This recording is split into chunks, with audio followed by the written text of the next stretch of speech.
صورتحال ہے اس میں خاص طور پہ یہ جو ڈار صاحب والا فیصلہ تھا اس کی وجہ سے بہت زیادہ نقصان ہوا ہے. صرف 4 مہینے میں جو نقصان ریمیٹنسز کا ہوا ہے وہ تقریباً $1 بلین فی مہینہ ہوا ہے. یہ اکانومسٹ کی کیلکولیشنز ہیں کہ کیونکہ انہوں نے ریٹ جو ہے وہ پیگڈ رکھا تو لوگوں نے بجائے آفیشیل راستے کے ہنڈی کے تھرو جو ان کو پورے وہ 260 250 جو مل رہے تھے اس کے تھرو جانا شروع کیا. اور بہت سارے نیگیٹو اس کے اثرات ہیں. سب سے بڑا یہ کہ آئی ایم ایف جو ہے جو ناراض تھی ٹارین سبسڈی کی وجہ سے بیچ میں ان کو منایا مفتاح اسماعیل نے سبسڈی کو توڑ کے, حالانکہ بہت دیر سے توڑا, اس کی بھی ذمہ داری ڈاکٹر مفتاح اسماعیل پہ اور حکومت پہ جاتی ہے. لیکن ڈار صاحب نے تو ساری حدیں جو ہیں وہ پار کر دی اور یہ ہمیں پتہ تھا کہ وہ یہ کریں گے کیونکہ وہ شروع سے یہ کہہ رہے تھے کہ وہ آنکھوں میں آنکھیں ڈال کے آئی ایم ایف سے بات کریں گے. آنکھوں میں آنکھیں آپ تب ڈالتے ہیں جب آپ کے پاس آنکھیں ہوں. آپ کے پاس نہ آنکھیں ہیں, نہ پیر ہیں, نہ زبان ہے, نہ کان ہے, نہ ہاتھ ہے, یعنی کہ یہ لولی لنگڑی حکومت ہے.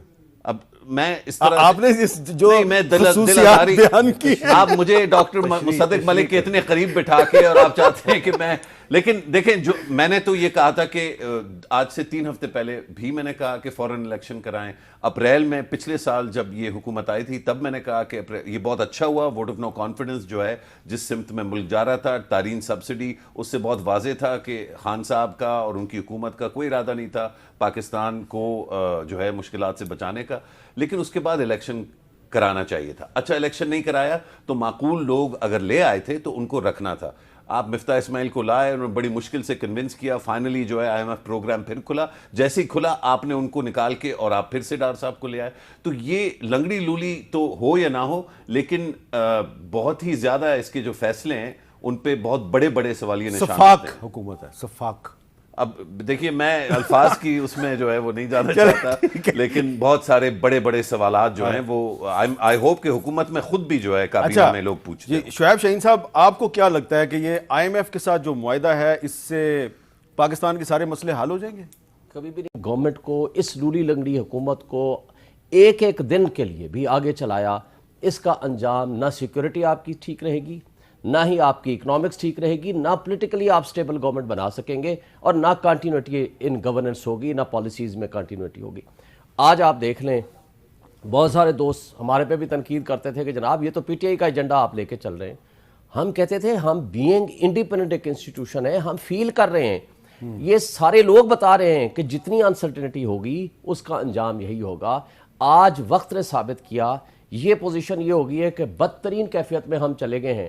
اب $3 بلین سے آپ چلائیں گے کیسے؟ یہ معاہدہ تو شوکت ترین صاحب نے کیا تھا آئی ایم ایف کے ساتھ. دیکھیں معاہدہ کرنا کوئی جرم تو نہیں ہے نا. آپ کا معاہدہ تو یہ بھی منتیں کر رہے ہیں نہ کریں. یہ ملک کو اگر آپ نے چلانا ہے تو آپ نے آئی ایم ایف سے معاہدہ کرنا کوئی جرم نہیں ہے. جو مشرف زیدی صاحب نے لکھا ہے کہ ڈار صاحب اور شوکت ترین میں کوئی فرق نہیں, آپ اس سے اتفاق نہیں کرتے. نہیں, میں اس سے اتفاق اس لیے نہیں کرتا کہ آج سے آپ مارچ اور اپریل کے انڈیکیٹرز اٹھا لیں.